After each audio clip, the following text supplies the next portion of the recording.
యాదాద్రి భువనగిరి జిల్లా ఆలేరులో భారీ వర్షం కురుస్తోంది. నిన్న కురిసిన వర్షానికి పట్టణంలోని 11, 12వ వార్డులోకి నీరు చేరింది. పలు ఇళ్లలోకి నీరు చేరడంతో స్థానికులు తీవ్ర ఇబ్బందులు పడుతున్నారు. విషయం తెలుసుకున్న ప్రభుత్వ విప్ ఆలేరు ఎమ్మెల్యే బేర్ల ఐలయ్య చర్యలు చేపట్టాలని అధికారులను ఆదేశించారు. సహాయక బృందాలతో పాటు స్థానిక మున్సిపల్ సిబ్బంది రంగంలోకి దిగి సహాయక చర్యలు చేపట్టారు. వెళ్ళిపోతున్నారు. మా వాడకట్ల మరి నీళ్ళు వచ్చి రాత్రి పిల్లలు గోడ కూలిపోయి పడిపోయేవాళ్ళు, చనిపోయేవాళ్ళు. కొంచెం ఏదన్నా మంచి పని చేయండి, చేస్తే అధికారులు మంచిగా ఉంటుంది. ఏం చేయాలి అర్థం కావట్లేదు. నీళ్ళు వచ్చి అసలు ఎంతమంది ఇదైపోతున్నారు. రాత్రి 7 గంటల నుండి 3 గంటల వరకు ఇంట్లో నీళ్ళు వచ్చి మొత్తం వస్తువులు తడిచిపోయినాయి. దానివల్ల మేము నిలబడిన కూడా స్థలం లేకుండా అయింది. టేబుల్ల మీద కూర్చున్నాం మేము. మాకు చాలా ఆర్థికంగా ఉంది, అన్నీ తడిచిపోయినాయి.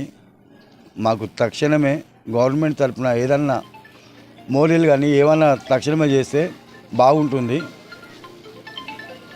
ఇంతవరకు చెప్పింది ఇదివరకు గతంలో కూడా జరిగింది. ఇది వాళ్ళు కూడా ఏం పట్టించుకోలేదు.